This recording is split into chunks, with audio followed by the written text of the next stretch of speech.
स्वयं अपने मुखारविंद से कहा है कि हम किसकी चरणरज अपने मस्तक पर धारण करते हैं।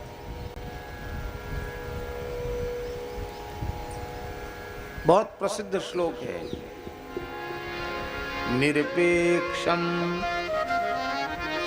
मुनिम शांतम निर्वैरम समदर्शिनम अनुव्रजाम्यहं नित्यं पूयेत्यंघ्रिरेणुभिः। जो निरपेक्ष हैं,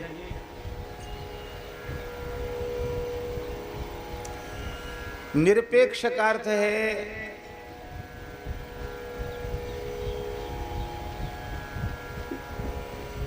किसी से भी जिन्हें कुछ भी नहीं चाहिए।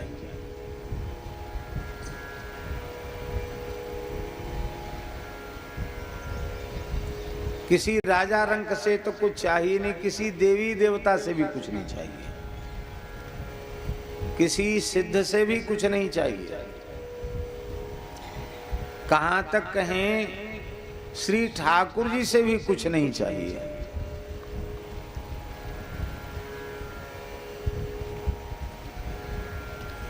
केवल उनके चरणों में निष्काम सहज रति और उनकी निष्काम सेवा, बस, और इसके अतिरिक्त कुछ नहीं चाहिए। ऐसे जो भाग्यशाली जीव होते हैं उन्हें निरपेक्ष कहा जाता है।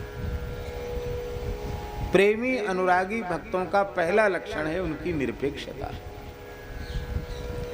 क्योंकि जिस वस्तु पदार्थ की अपेक्षा होगी, हमारी प्रीति उस वस्तु या उस पदार्थ में मानी जाएगी अथवा उस व्यक्ति में मानी जाएगी। श्री कृष्ण में उतने अंश में हमारी प्रीति नहीं मानी जाएगी। निरपेक्षता बहुत ऊंची चीज है। जिनको कबहू न चाहिए कछु, तुमसन सहज स्नेह, बसहु निरंतर तासु उर सो राउर निज गे। कभी कुछ नहीं चाहिए, निरपेक्ष। और निरपेक्ष के बाद दूसरा विशेषण है मुनिम। मुनि का अर्थ होता है मननशील। जो सापेक्ष होगा तो जिन जिन वस्तुओं की अपेक्षा उसे होगी उन वस्तुओं का, व्यक्तियों का, पदार्थों का वो चिंतन करेगा। वो मुनि नहीं हो सकता। जो निरपेक्ष होगा वही मुनि होगा। भगवत चिंतन परायण वही होगा जो निरपेक्ष। जो जितना अधिक निरपेक्ष होगा वो उतना अधिक भगवान नाम रूप लीला के चिंतन में निमग्न होगा। और जब भगवान नाम रूप लीला के चिंतन में निमग्न होगा तो चित्त की वृत्ति शांत हो जाएगी। निरपेक्षम मुनिम शांतम। शांतम का अर्थ होता है उसका चित्त षडूर्मियों से शून्य हो जाएगा। काम, क्रोध, लोभ, मद, मोह, मात्सर्य, ये जो 6 ऊर्मियां तरंगे हैं उसके चित्त में नहीं उठेंगी। उसका चित्त प्रशांत हो जाएगा, निर्वैर हो जाएगा। क्योंकि सभी में अपने आराध्य का दर्शन करेगा तो बैर किससे रहेगा। समदर्शी हो जाएगा। ऐसे भक्त के पीछे पीछे भगवान श्री कृष्ण उद्धव जी से कह रहे हैं, ऐसे भक्तों के पीछे पीछे मैं चलता हूं। क्यों चलते हो? बोले पूये ये त्यंघ्रि रेणु भी। इसलिए मैं पीछे पीछे चलता हूं कि उन भक्तों की चरणरज मेरे ऊपर पड़ जाए और मैं पवित्र हो जाऊं।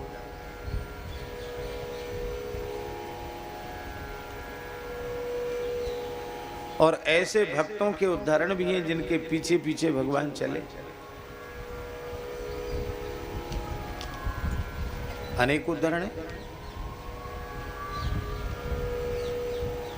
गायों के पीछे पीछे भगवान चलते हैं। गायन के संग धावे, गायन में सचु पावे, गायन की खुर रेणु अंग लपटावे। गायों में भी ये सभी लक्षण है। ये संतों के महाराज जी जितने लक्षण हैं, ये समस्त लक्षण गायों में घटित हो जाते हैं। गाय इतनी निरपेक्ष हैं, महाभारत में प्रसंग है कि लक्ष्मी जी ठसक के मारे नहीं आई गौ माता के पास। सभी ऋषि महर्षियों ने, देवी देवताओं ने, तीर्थों ने, वेद की ऋचाओं ने, नद नदियों ने, सबने गाय के श्रीअंग में निवास किया। लक्ष्मी जी बोली बिना बुलाए मैं क्यों जाऊं? लक्ष्मी जी नहीं आई। बाद में लक्ष्मी जी आई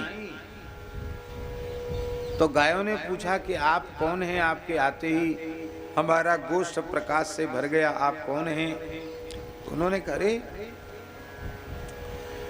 आप हमें नहीं पहचानती हैं, मैं महालक्ष्मी हूं। मेरी कृपा कटाक्ष को देवता, दानव, मानव सब चाहते हैं। मैं जिसकी ओर अपने कृपा कटाक्ष की वर्षा कर देती हूँ वो माला माल हो जाता है, और जिसकी ओर से अपनी नजर फेर लेती हूँ तो कंगाल हो जाता है। मेरी कृपा सब चाहते हैं, इसलिए मैं आई हूँ। मेरे स्वरूप को, मेरे महात्म्य को समझो, मेरा आदर करो। गायों ने कहा आप आई हो तो आपका भला हो, आपका मंगल हो, आप जैसे आई हो वैसे ही आप पधारो। अरे लक्ष्मी जी ने कहा स्वयं प्राप्ते परिभवः, बिना बुलाए नहीं जाना चाहिए। बिना बुलाए जाने से मान घटता है। आज यह कहावत सत्य हो गई। मैं इतनी मानवती हूं और बिना बुलाए आ गई तो आप मेरा अनादर कर रही हैं।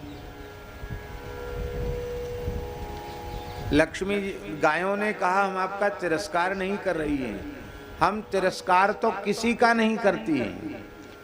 अध्रुवा चपला चत्वम ततस्त्वाम परिवर्जये। एक तो आप अध्रुवा हो,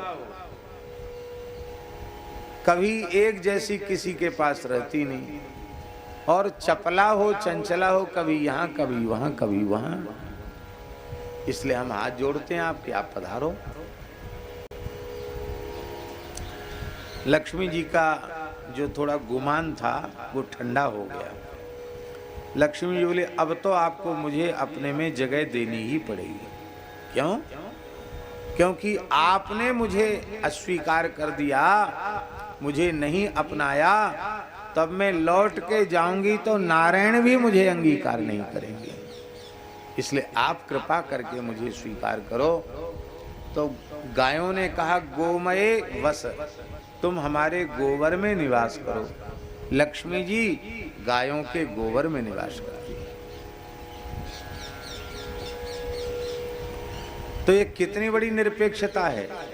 लक्ष्मी से सब सापेक्ष हैं, पर गाय तो लक्ष्मी से भी निरपेक्ष हैं।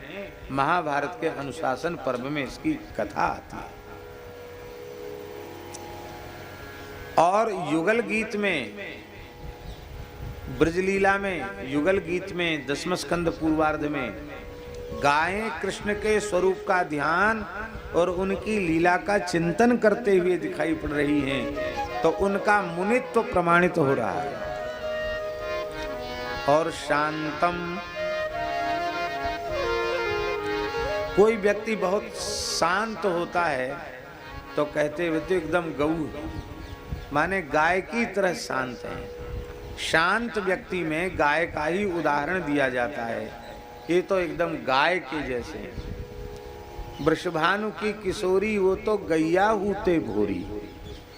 तो भोरापन, शांत, सरल, ये गाय के स्वरूप से प्रमाणित होता है। गाय निर्वैर है। कथनचित गायों की हिंसा करने वाले लोग भी उन्हें सद्बुद्धि आ जाए और वे गायों को श्रद्धा पूर्वक पालने लगें, तो गाय यह विचार नहीं करेगी कि इनके पीढ़ी दर पीढ़ी ने तो हमारी हिंसा की है, ये स्वयं हमारा हिंसक रहा है, अब हमारा पालन पोषण करता है, इसे हम अपना दूध दही घृत आदि क्यों प्रदान करें। पर गाय इस प्रकार का भाव बधिक के प्रति भी नहीं रखती है। इसलिए निर्वैरम समदर्शी है गाय। ये सारे संत लक्षण गायों में घटित हैं, इसीलिए भगवान पीछे पीछे चलते हैं। अनुब्रजाम्यहं नित्यं पूये चंद्रेण। माई मेरे श्याम